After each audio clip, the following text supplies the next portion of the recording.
Sisi wale ndio kusema piti. Piti kwa likoronyongo. Likoronyongo. Au kisamu. Ndio pande usikia nitakumiminia vibao wewe.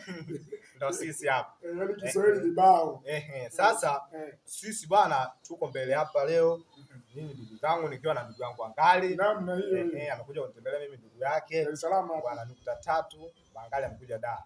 Kunitembelea mimi ndugu yake, nashukuru sana. Ila tupo tena mbele hapa kwa ajili ya kiongozi wetu. Yaani kumuombea.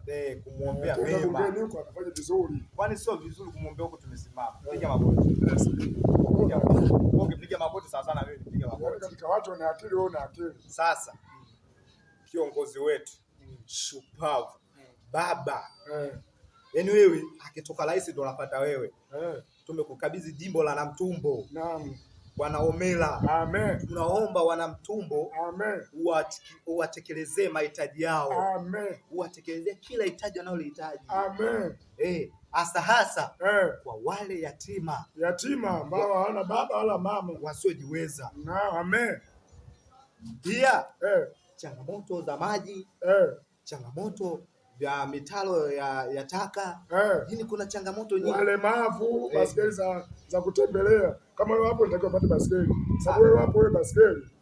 So wewe mwambie.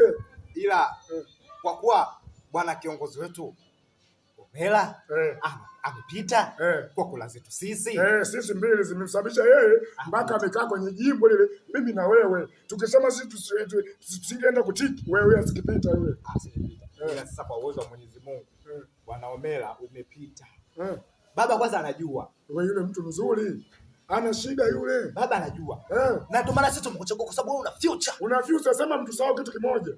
Wasanii wa kuigiza, yani amesahau chengana pale, sisi tupande jukwani na kwenda kutumbukiza kusema wewe Omela unafahamu tu, sahau. Sasa hizo waimbaji tu. Amen. Amina. Ila bwana Omela mimi Angali anakuja kufanya vitu vikubwa sana katika wilaya yetu ya Namtumbo. Hata tumeliona sisi hilo. Si umeelewa? Ndio maana tumempa. Wana Namtumbo, wilaya yote ya Namtumbo sisi. Wandende ule sisi. Bwana sisi tumshukuru Mwenyezi Mungu kupita bwana Omela.